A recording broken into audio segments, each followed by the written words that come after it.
Balima Anyakuma, très urgent. Balima billet dimanche 30 novembre 2025. Balima ala sago au sago ko Siri ko mercenaire baden de bora Siri kado Mali kono. Siri jatika wale mugo chaman de dona Mali kono. Malion akera Mali dugu jumen na Segu Marala. Information flana ko jatika wale mugo chaman bora Burkina ko kana wajudu ke Bamako kerefe dugu do be. Uma dugu intokofo. Peut-être que ou ba ko yoreka ou kanata localiser quoi. Anyo information soro ko jatika wale mugo kube ka commencer ka wajul leke Bamako kerefe misiri chaman de la 600. Malien angene information flade soro amena détail dala. Ame do fra do anga jamana yi. Mama be Mali jugu yala ala ka be malu. Mama e faso den jugu ye ala ka be malu. Malien be ka foko amina yarabi. Malien mama be Mali jugu yala ala ka be malu. Metlenga do ndo dongodo. Awa be ka do ina mina de. Mama e faso den jugu ala ka be malu. Voilà. Malien anye information folo mi soro. Que les mercenaires syriens viennent d'arriver à Baninda, dans la localité de Ségou. Que Syrie, comme mercenaires, Syrie mercenaires badin, Maliens, c'est-à-dire que comme on appelle la matériel électronique. Yaro ne de la fanango do wara Mauritanie kadu. Ou ka mercenaires chaman de beka ba Mauritanie kadu Mali konobi. A tese ka ba compter la bi awa ko Syrien golo diamant. Yara fimon ka chade awa golo diamant chama de beka commencer ka dumbi meka kuma offer romina ko Segu Marala ko localité do bena ko Baninda ko woro fanfala la katara non loin de Bla ani Blamanja ko o mara côté fanfala la ko jatke wale muko chama de beka bo Mauritanie awa Syrian de do ko Syrian de do ne beka ni information me di Mali renseignement ba kala ma de meka tien de fana Malien ne ma information ta rorde ne information ta renseignement ga rorde la maka tien de voyana ah c'est ba boko Segu ka radar forle nunde maka tien de fana mercenaire syrien chama do na Mali kono bi ne be mu fo l'air est très grave ne ba fo solution mettre la solution di me do fana do ala kana Mali to ni man mbulu o ye nga do wi nta simi fede mais ala kana to Mali ka bibina jaraka moko bulu nte ala delula mais nta simi kani fe nto dogo machila nta simi fe nte bina jara ntu flash fe ou be bandi vagabondi. Il faut que ce côté soit clair. Ça c'est ma position. Ala kana fanga no ni ala ka asimi goita wo bina jara wo ala ku daga bo Mali Malien dala ala kana ni halala yere wolo mi muntena sunguru bautaka Mali taka doma ambe ala dele ala ka halala dendo yere wolo dendo dambe tigi dendo ala ka Mali do tigima Mali ka sauver sinon Mali ça ne va pas. Ma halala dembe na Malien kala ka misiri ke ka Malien kala ya rabi yamala ko dodi Mali Malien ko Syrien chamaduna ay information flana mi soro aywa jatike wale moko Malien ou be ka commencer kana wajul de ke Bamako kerefe dugu de la comme Mali de kera jatike wale aya me fana ku ye exhibition do bla de ku ye exhibition do mne ku yo bla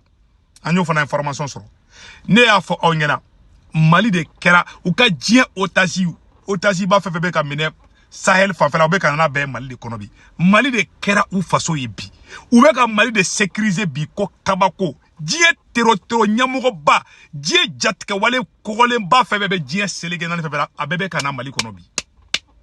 meka kuma ofe ne alache meka chede fana ou ya Mali dugo mine bi Malien ou be recrutement da ou be entraînement de la ou ka renfort ou be ou sigilente de meka chede fana de billahi taala ou sigilente awa ube ka deme de fana uye drone soro sisa drone be ka duma ikren drone be ka duma de ntendu ko la de oni obi tekele de ube feni mu filiko obi kataka fe o tere ni drone yere de be ka di mo ma bon ni drone duruma nu ye drone utiliser le damna dongo do ça va changer les données parce que drone fle aratar tse ka drone kumbe o de be ka di mo ma produit chimique be ka di mo ma depuis 2024 uye produit chimique do di mo ma Mali journal do borana ko Bamako ni mafli ne video kala produit chimique ni a ci yoro la hali menemene ne aba be faka obe bina jara ka moko bolo de meka tien de fana de France de be ka fuina ku kana ci folo konu ya ke ko kasara be bunya u to be ci u fana be ka se ka population de sud mon la mo be ka ta wajulu ni fon kebi bina jara ka moko be fedi ka Malien na son olu yere yi olu ka fanga ta n'u ye fanga ta sisan u bɛ sɔrɔ u tɛ sariya ko fɔ dɛ u tɛ kuranɛ ko kɛlɛ la n bɛ sigi kuma in kan billahi ni ninnu ye fanga ta don o don u tɛ kuranɛ kuma fɔ u bɛ ɲinɛ kuranɛ kɔ u bɛ ɲinɛ kɔlɔsi kɔ u b'u ɲɛsin faransi de ma a bɛ makɔrɔni Bina Jara sigilen makɔrɔni dun na n'a ma kɛ a ka si bɔn tɛgɛ kɔnɔ ninnu bɛ faransi ka baara de la ne ye kuma in fɔ siɲɛ joli n bɛ ka kuma in fɔ awa u dɛmɛlen don dɛ Bina supporter bɛ ka caya maliyɛn kunda de bi c'est Assimi Goïta ma se ka mɔgɔw fara ɲɔgɔn kan a ye dɔw kɛlɛ ka nkalon nɔrɔ dɔw la mɔgɔw kɛr'u tɛ kelen ye c'est pour cela Front de libération de la Savoie de mɔgɔw tali min kɛra Côte d'Ivoire parce que Bina ninnu tɔgɔ général Tiani ko k'u bɛn'u tɔgɔ changer de k'u t'u wele bilen ko tero dɛ u bɛna tɔgɔ wɛrɛ de da u la o de baaraw bɛ ka kɛ donc ni maliyɛn caman farala ɲɔgɔn kan ka fara Bina ka san Bina ka mɔgɔw ka san i b'a ye tubabuw b'u tɔgɔ changer san ka tɔgɔ wɛrɛ da u la bon ni armée ko k'a bɛ t'u kɛlɛ en ce moment tubabuw bɛna intervention kɛ u b'a fɔ ko non ko maliyɛn ko bɛ ka civiliw faga billahi u y'o de kɛ ka Kadafi ka fanga bi Mali armée bɛ se ka Kadafi ka armée bɔ ninnu bɛ ka autant de bɛ ka intervention militaire préparer mais caman bɛ sinɔgɔ la u t'a dɔn ne bɛ u ka dugu de la ne bɛ tubabu dugu de la billahi ninnu bɛ fɛ ka intervention militaire de kɛ ni kuranɛ cɛ u bɛ fɛ k'o de kɛ Mali kɔnɔ ka zone tampon kɛ ko Assimi bɛ ka taa civiliw faga u bɛ fɛ k'o de kɛ yarɔ o de kɛ Kadafi da o plan kelen de bɛ ka tracer Mali contre la mercenaires bɛ kɛ ka Mali fa tew ko dakɔnɔni kɛlɛ bɛ gɛlɛya maliyɛn caman bɛ ban Assimi ye parce que u ye fɛrɛla Assimi ma u ye Assimi ni kɔ don a yɛrɛ ka force révolutionnaire la depuis Assimi Goïta divorce kɛ ni M5 ninnu ni mouvement ɲɛnama fɛn fɛn dɔrɔn a ka ko bɛɛ tiɲɛna i m'a ye mɔgɔ ninnu bɛ ka fanga sɔrɔ bi mɔgɔ ninnu bɛ parce que maliyɛn caman de taara fara mɔgɔ ninnu kan a bɛ ka maliyɛn minnu nɛni yarɔ fɔlɔ ni kun ko maliyɛn ma k'a bɛ ka jatigɛwale mɔgɔw kɛlɛ o tun ye maloya ko de ko karisa k'e de bɛ ka bɔnbɔnsijan ninnu dɛmɛ k'e de bɛ ka yadagali ninnu dɛmɛ maliyɛn tun bɛ maloya fɔlɔ ni k'i y'a kuma fɔ maliyɛn ɲɛna maliyɛn yɛrɛ tun tɛ sɔn k'a fɔ ko ale bi afficher ni bɔnbɔnsijan ninnu ye mais bi dogo t'a la dɛ maliyɛnw bɛ k'u supporter Bina Jara ka mɔgɔ ninnu maliyɛnw bɛ k'u supporter bi dɛ n tɛ dogo la dɛ mun de nana n'o ye Bina bɛ ka mun kɛ Assimi bɛ k'o de kɛ voilà la différence tubabuw sago de sɔrɔla bi i m'a ye hali u bɛ ka taa misiriw la ka taa wajuliw kɛ aw bɛ se ka faamuya Burkina jatigɛwale mɔgɔw de bɛ ka na Mali kɔnɔ bi ka taga wajuliw kɛ misiri la a y'u ka bamanankan lajɛ dɛ ne b'a kala bɛɛ lajɛlen b'a lajɛ ne t'a dogo maa si la ne b'a kala bɛɛ k'a lamɛn a y'a lajɛ a y'u lajɛ ni y'u ye misiri kɔnɔnaw de la ni y'u dontɔ de misiri kɔnɔ voilà Burkina tenni de b'u la dɛ a y'a lajɛ voilà ni ye Burkina tenni de b'u la tan Burkina sɔrɔsiw ka tenni de b'u la n'i m'a faamu i b'a fɔ parce que caman b'a fɔ ko Mali de don dɛ aw yɛrɛ kumakan na u bɛ ka wajuliw kɛ cogo min na a y'a lajɛ u bɛ ka mun fɔ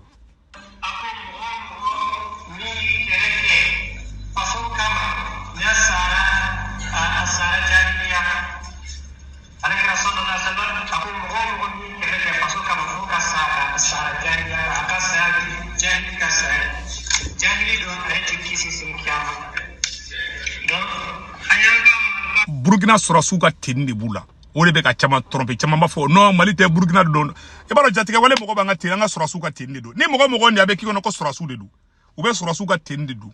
bon aw ko radar b'a bolo aw ko radar bɛ yen k'a bɛ se ka mɔgɔ ŋaninge ye aw ka radar ma nin kelen ye dɛ awa diɲɛ majugu bɛɛ de bɛ ka na ɲɔgɔn sɔrɔ Mali la bi wallahi billahi u bɛ ka nin de kɛ o ye Mali somalisation kɛlɛtɔ la de bon o kɛra dugu o dugu la dugu si ma se ka sumaya a ye taa Libi bi Libi sumalen tɛ bi an kuma ka sɔn sa n bɛ ka kuma mɛ ni ka kasi quoi ala Assimi y'an faga ala to n ka dɔɔni kasi quoi ala Assimi y'an faga koyi a nana kɛlɛ fu créer Sogali ka livre jeni yan fɛ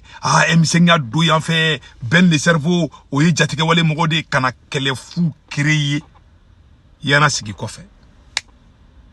mais insikaw tɛ nin yɔrɔ faamu u ti fɛn dɔn n tɛ jigin u la ne bɛ danga de don don o don dɛ ne bɛ ka kuma mun fɔ ni Mali juguya de bɛ ne segu kɔnɔ ala k'a sigi ne yɛrɛ ma yarɔ dugawu fila tɛ tɛmɛ o kan mɔgɔ yɛrɛ k'i sigi ne ye fasoden jugu de wala ala k'an de bɔ aw ye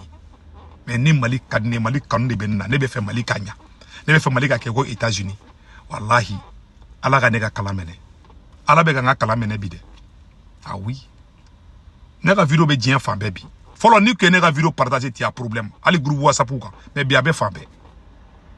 mais be Abdou Niang fo de Abdou Niang nyene ay Abdou Niang nyene deme ko yi mogo do ne kun ko ka go mogo do yi Abdou Niang bora ka wa bia gushi dron ne ko jara mogo chamay wallahi surtout marakaw ka milieu la ne kun ga vidéo tise kala je mais Abdou Niang bora ka wa bia do ka dron chama ko jako asimi committee di Abdou Niang ko ka ne bi de Abdou Niang ne ka lagare ndi Abdou Niang che do boy ka do ni fo de che anga ango fan la mede malen ko be tane ala be kiti u tegedi wallahi ne be do dongo ne asimi Goita be ka Mali jo tienka ya rabbi amala ka asimi ka kalo mene na asimi Goita be ka Mali jo tienka ala ka asimi sangorota ne mama ko ki ngete da asimi Goita ka ala ki lebu asimi Goita e naka sura asimi be tien de ka men asimi be galone ka ala ka asimi lebu aka juwa ka teme Kadhafi taka na asimi be galone ka ala ka asimi Goita lebu aka juwa ka teme Samuel Doe taka halala do de do halala de ba me ka dala nyama den tse ka dan duwawu la parce que ne duwawu ke halala duwawu de do awa halala de no de fana ngo kelen sira halala de nga kele de ma nyama den tse ka kele family je vais être très honnête et très direct ne tien be asimi bolo ala ka sangorota ni ngaluma bolo ala ka bi o de halala duwawu awa halala be ka foko amina fana awa mbaro halala be ba amina na mine mali kuma be flow nyakoro kuma te se ka foka temeni ngam wallahi tien be bange Mali nkona ya wallahi ala chambina de quoi anga jamana be meni mboyi ngono de ni kele madame ne folo de ça dit que kele amba entraînement na folo ko amé réchauffement na match ma dam ne folo na chama me ata do kelembi ay tay sansu sa de yaro asimi Goita contrat mi kenu ko kana ni gasoil ni fonye uye deal mun ke ko ka jatika wale moko ka moko bla ka boka solo yo ke déjà awa moko nbe ka fanga di soro dungudu abe ka kule princesse de Nyoro yan faka non princesse de ma fara de princesse de Nyoro munke kataka emenela moko ka feke ke orola ne ke ntake ne take mena ya ke ne take le fana parce que munu marfatike ni asimi be kilingi ni ne ma moko kele asimi no fe ne te machi kele bina no fe jamais bina ni asimi be moko su bebe fala bebe bala bina flaninteri de asimi Goita yi bina est égal à Assimi Goita wallahi ala tiens vidéo bla meninga kashi wallahi merci ay ta segu ka nyininga ta nyininga like nge segu dugu mi ngere fo ko dugu ngere ko attendez la nge dugu ntoko sebe voilà ko banida côté ouest Kudonai mercenaire badé renseignement ayta Mali renseignement la kata nyininga like information imbe yenodi Mali renseignement beni information kalama nte nge information soro tiko minto no fo quoi sinon be somin quoi saka zone be somin de Modibo Kone be somin de saka zone oh surasi saka zone o de Modibo Kone ay zone ta ka blanga renseignement na ma be sunguru teke doron la donc Mali ne fo na ala ka hera ke Mali ni ne kumene bulu donc vraiment ambe do gen ganga jamana yi ne farfagaranga ndoni quoi ne ni mogon ni ni mogon be ka ni mogon jatike wale mogo de be ki yala bi ute ka mogo séduit parce que toi vous be fait kana nou ye fangari la ata kala mawo il y a quelques jours mogon kumena fangata moins 1 ou kumena asimi ba kala ma de be ka mun fo asimi kumena ge moins 1 mais kono de abali asimi bodo ne tan na do la ne ni sonjara asimi magen parce que moko munu kumara tiana asimi genin kadne de mais bina jara fana kana asimi gen ko bina kana sigangu na ne te o fa o ka ke fana tiera la akadne stroasu de ka asimi gen ma manine jatika wale moko ka asimi gen o ne ka position di o de kundo malien ala ka hera ka nga jamana yi Malien munu be France, Italie, Espagne, Angleterre, Amérique, Canada, Wariti no arabe Senwave application téléchargée. Na Senwave application téléchargée abene ka korpro modo urgent 10 euro be no ya retay. Ko fa baka banque information be du. Aw so mo be Malla, Sénégal, Côte d'Ivoire, Cameroun. Abolu ka Orange numéro ta nu to be 40 na waru chuma ba so Orange manana sur place. War chugo flo to drome clé sara. War chugo flana sabana bada 1,99 €, c'est 2 € qui me fladron. Ode kundo akambe ciao ciao.